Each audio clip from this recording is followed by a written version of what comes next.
जान कहते हैं, हम अपनी जान के दुश्मन को अपनी जान कहते हैं। मोहब्बत की ऐसी मिट्टी को हिंदुस्तान कहते हैं, हिंदुस्तान कहते हैं। जो दुनिया में सुनाई दे उसे कहते हैं खामोशी, जो दुनिया में सुनाई दे उसे कहते हैं खामोशी, जो आंखों में दिखाई दे उसे तूफान कहते हैं, तूफान कहते हैं। परम सम्मानीय अतिथिगण, प्रिंसिपल, ट्रस्टी एवं मेरे छोटे और बड़े भाई बहन, मैं आप सबको 15 अगस्त की बधाइयाँ देती हूँ। मैं परमार ध्यानवी देश प्रेम और राष्ट्र निर्माण के उपलक्ष्य पर अपने कुछ विचार आपके साथ साझा करना चाहूंगी। आजादी, आजादी का मतलब वही समझ सकता है जिसने कभी गुलामी की हो। हम सौभाग्यशाली है कि हमने स्वतंत्र भारत में जन्म लिया। यूं तो आजादी की लौ 1857 में ही जल चुकी थी, जो मशाल बनकर 1947 में हमारे देश को आजाद कराई। प्राचीन, मध्यकालीन और वर्तमान के उदाहरणों से मैं स्पष्ट करना चाहूंगी कि जब हम फिरंगियों के फेरे में फंस गए थे तो रंगने बसंती जोला के एक आवाज को टोलों के टोले उमड़ाते थे, तो उनके वंदे मातरम के नारों से खून में निकाला 5 डिग्री का तूफान अंग्रेजी शासकों की जड़ों में तूफान ला देता था। लोग मर जाते थे, मिट जाते थे, फांसी चढ़ जाते थे, तो वो भी अपनी देशभक्ति साबित कर रहे होते थे, क्योंकि ये उस दौर की देशभक्ति का असर थी। उसके बाद 62, 65 और 71 के युद्धों में अपना सुहाग गवा देने वाली औरत जब घर के हालात ये हो जाया करते थे कि प्यार भी भरपूर गया, मांग का सिंदूर गया, नन्ही नानी हालों की लंगोटियां चली गई, छोटी छोटी बेटियों की चोटियां चली गई, छोटी छोटी बेटियों की चोटियां चली गई, भाई की पढ़ाई गई, बाप की कमाई गई। ऐसा एक विस्फोट हुआ कि पता ही नहीं चला कि कब पूरे जिस्म की ही कहीं बोटियां चली गई, पूरे जिस्म की ही कहीं बोटियां चली गई। आपके लिए तो एक आदमी मरा है साहब, कि तो मेरे घर की तो रोटियां चली गई, मेरे घर की तो रोटियां चली गई वाले हालात पैदा हो जाने के बावजूद भी एक माँ अपने बेटे को सरहद पर दुश्मन की धज्जियां उड़ाने के लिए भेज देती थी और उसे पत्र लिखा कर भेजा करती थी कि अम्मा ने खत लिखा है बड़ी चाव से, अम्मा ने खत लिखा है बड़ी चाव से कि पुत्र मेरे ना घबरा जाना, इनके जुए पीछे ना हटना, चाहे इन चीज कर जाना, चाहे इन चीज कर जाना। इस तरह पूरा परिवार अपनी देशभक्ति साबित कर रहा होता था।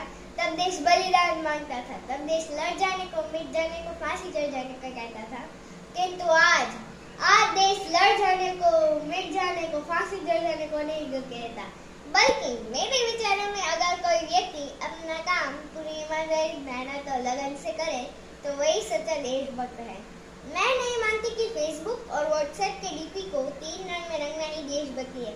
और यदि आप कहेंगे कि साल में 2 बार हाथ में तिरंगा ले लेना देशभक्ति है, तो मैं पूछना चाहूंगी कि फुटपाथ पे रहने वाला वो बच्चा ट्रैफिक की छाव में नंगे पाँव में जब तिरंगा बेच रहा होता है, तो क्या आप उसे देशभक्ति कहते हैं?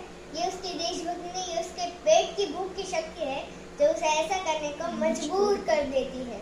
क्योंकि ना मस्जिद को जानते हैं, ना शिवालों को जानते हैं, ना मस्जिद को जानते हैं, ना शिवालों को जानते हैं। जो पेट के भूखे होते हैं ना, वो सिर्फ भोजन करने वालों को जानते हैं, वो सिर्फ भोजन करने वालों को जानते हैं। अपना परिवार, अपने समाज, अपने देश के लिए समर्पण का भाव है देशभक्ति।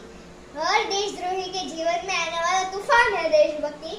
हर देशद्रोही ये समझ सके कि अगर तू परिंदा है तो ये आसमान तेरा है, अगर तू दरिंदा है तो ये शमशान तेरा है, भाईचारे से रहना है तो रहे इस जमीन पर, वरना ये कब्र भी तेरी है और कब्रिस्तान तेरा है और ये कब्रिस्तान तेरा है।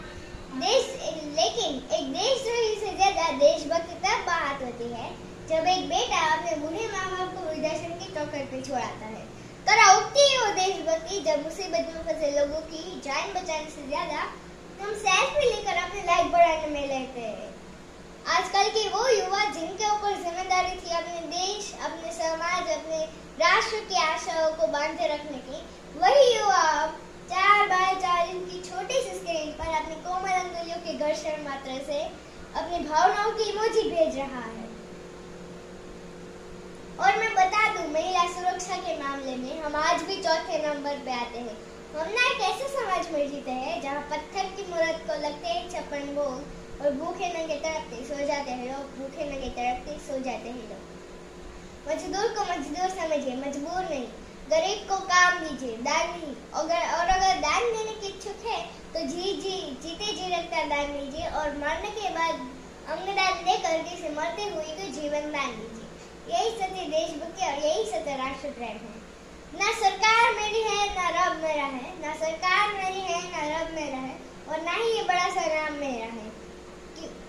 बस इतनी सी बात का गुरूर है मुझे कि मैं भारत की हूँ और ये भारत मेरा है और ये भारत मेरा है। Thank you.